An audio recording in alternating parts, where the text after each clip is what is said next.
Welcome to Peak Oil News for July 23rd, 2022. Well, despite all sorts of conjecture from just about every media element out there, the Russians have returned to delivering gas through the Nord Stream pipeline. Deliveries began, as the Russians said they would, 10 days after maintenance began. However, gas flows were only 30% of capacity. The reason for the limited flows are a he said, she said story about the Canadian turbine. As we have mentioned before, a turbine from the Nord Stream pipeline was sent to Canada for maintenance. However, once the job was completed, Canada at first refused to send it back to Russia, stating sanctions it had imposed in the wake of the Ukrainian war. This, of course, ended up putting the hurt on Germany more than Russia. Eventually, realizing this, Canada gave the turbine a waiver and sent it back to Europe. However, it still has not been re-engaged, but is rather held up in Germany for reasons that are unclear. The Russians blame the Germans for holding on to the turbine. The Germans blame the Russians for not giving it the necessary transit permits. Who knows? But it may just be that the over-bloated global bureaucracy is so damn confusing, no one can figure it out. Putin also stated that there was likely to be another shutdown later in July because of another scheduled turbine maintenance. Also in news regarding Russia, the Bank of Russia's governor has announced that Russia will simply not sell oil to countries who attempt to impose a price cap on its commodities. Instead, she insisted that Russia will set up its own benchmark for its oil. I've already commented in previous episodes that this idea that the West will set the price of another country's oil in the midst of a global energy crisis seems about as workable as having the horse ride the jockey.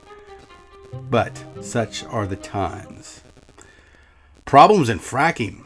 Jeff Miller, the CEO of Halliburton, claimed that years of diminished capital investment in oil fields have left a dangerous shortage of fracking equipment. This means that even if there is interest in expanding frack capacity, the tools and materials simply aren't available. The official line on all these shortages was first supply chain problems, but have now moved on to being years of underinvestment.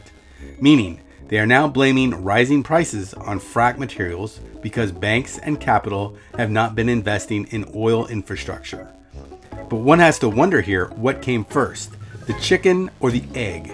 Is oil fracking not able to expand because capital has disappeared?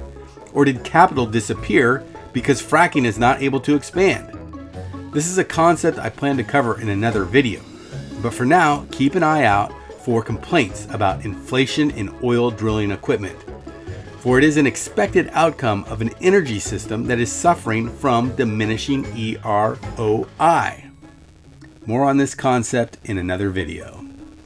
Apparently, fracking materials are so tight that drillers are pushing off plans to 2023 in hopes that needed equipment might be procured by that time. Chief Executive Darren Woods of Exxon stated similar issues. And also, not only is it heavy diesel and electric equipment that is scarce, but the much needed frac sand used to pummel the porous rock that contains the oil.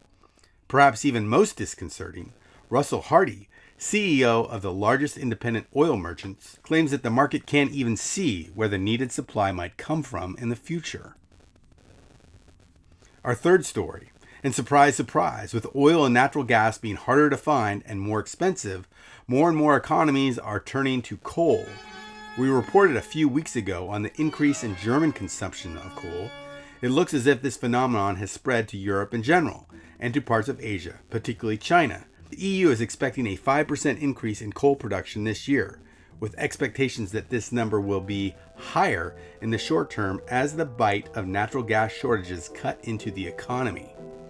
And even countries such as Afghanistan have decided to get in on the action, raising the price of their coal from $90 a ton to $200. Germany, Austria, France, and the Netherlands recently announced plans to enable increased coal power generation in the likelihood that Russia halts its gas supplies. And that's it for today, folks. I will see you soon. Thanks for watching. If you got value out of this video, please feel free to hit the like button, hit the subscribe button, or hit the notifications. And most importantly, leave a comment. Thanks again.